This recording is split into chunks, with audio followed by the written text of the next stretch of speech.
झारखंड में हेमंत सोरेन ने चौथी बार शपथ ली। शपथ के समय इंडिया गठबंधन के कई नेता मंच पर नजर आए। इनमें राहुल गांधी, मल्लिकार्जुन खड़गे, ममता बनर्जी, तेजस्वी यादव, केजरीवाल, उदयनिधि स्टालिन, अखिलेश यादव थे। इस तस्वीर को देखकर इंडिया गठबंधन में एकता का भ्रम पैदा होता है, लेकिन शपथ ग्रहण की तस्वीरों से कुछ और सच्चाई भी निकल कर आती है। शपथ में जो हुआ वो सबको दिखा, लेकिन सवाल ये कि कौन नहीं दिखा और उसका मतलब क्या है। हेमंत सोरेन ने अकेले शपथ ली। सूत्र बताते हैं कि कांग्रेस जिसे मंत्री बनाना चाहती थी वो हेमंत सोरेन को मंजूर नहीं था। जिन 16 सीटों पर कांग्रेस जीती वहां से मंत्रिमंडल में किसे ले, ये समस्या है। कई सीटों पर झारखंड मुक्ति मोर्चा से भी कैबिनेट में दावेदारी है और कांग्रेस की भी। यह हाल तब है जब ये जीत कांग्रेस की कम और झारखंड मुक्ति मोर्चा की ज्यादा है। झारखंड में चुनाव इंडिया गठबंधन ने जीता है, ये ऊपर से लग सकता है, लेकिन सच ये है कि झारखंड में कांग्रेस के लिए भी हेमंत सोरेन ही सहारा बने। जिस कांग्रेस ने INDIA गठबंधन का लीडर बनने की कोशिश की वो पिछले चुनाव से एक सीट भी ज्यादा नहीं जीत पाई। शपथ में उद्धव ठाकरे नहीं आए, शरद पवार नहीं आए, उमर अब्दुल्ला भी नजर नहीं आए। झारखंड के साथ ही महाराष्ट्र में चुनाव हुए थे, वहाँ महायुति जीती।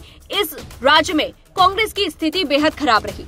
कह सकते हैं कि शरद पवार और उद्धव ठाकरे को कांग्रेस ने बड़ा नुकसान दिया। जिन सीटों पर राज्य में बीजेपी और कांग्रेस की सीधी लड़ाई हुई वहां कांग्रेस फिसदी साबित हुई। और सवाल यह है कि क्या कांग्रेस और महाराष्ट्र में उसके सहयोगियों के बीच सब कुछ सही चल रहा है। कांग्रेस की सिर्फ सत्ता वाली यही राजनीति थी जिसके कारण INDIA गठबंधन से नीतीश कुमार अलग हो गए। और नीतीश कुमार जिन्होंने INDIA का आइडिया दिया था, लेकिन बाद में कांग्रेस की जिद पर खड़गे को इसका संयोजक बना दिया गया। नीतीश ने INDIA गठबंधन से अलग होते समय यह भी कह दिया कि कांग्रेस ने गठबंधन को मजबूत बनाने में रुचि नहीं दिखाई। नीतीश के बाहर जाने का नतीजा ये हुआ कि लोकसभा चुनाव के बाद जब बीजेपी को बहुमत जुटाने लायक नंबर चाहिए था तो उसके काम आए नीतीश और नायडू। कांग्रेस का अटपटा रवैया INDIA गठबंधन के दूसरे सहयोगियों को लगातार परेशान करता है। कांग्रेस लगातार ऐसे मुद्दों को पकड़कर बैठ जाती है जिसमें वोटर की रुचि नहीं। अडानी के खिलाफ अभियान का मुद्दा ऐसा ही मुद्दा है। कई चुनावों में कांग्रेस ने इसे एक अहम मुद्दा बनाया, लेकिन इन सारी जगहों पर उसे हार ही मिली। लेकिन कांग्रेस कुछ सीखने को तैयार नहीं। इन दिनों कांग्रेस अडानी पर रिश्वत के कथित मुद्दे पर संसद में गतिरोध पैदा कर रही है। इस बीच उसकी सहयोगी पार्टी TMC ने इस मुद्दे से किनारा कर लिया। TMC ने कहा कि वो चाहती है कि संसद में दूसरे मुद्दे में उठे, जनता के हित के मुद्दे उठे।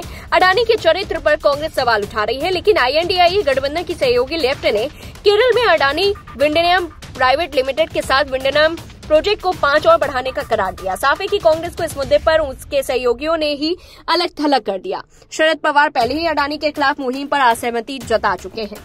पूरी रिपोर्ट को लेकर के आपकी क्या कुछ राय, कमेंट बॉक्स में बताएं।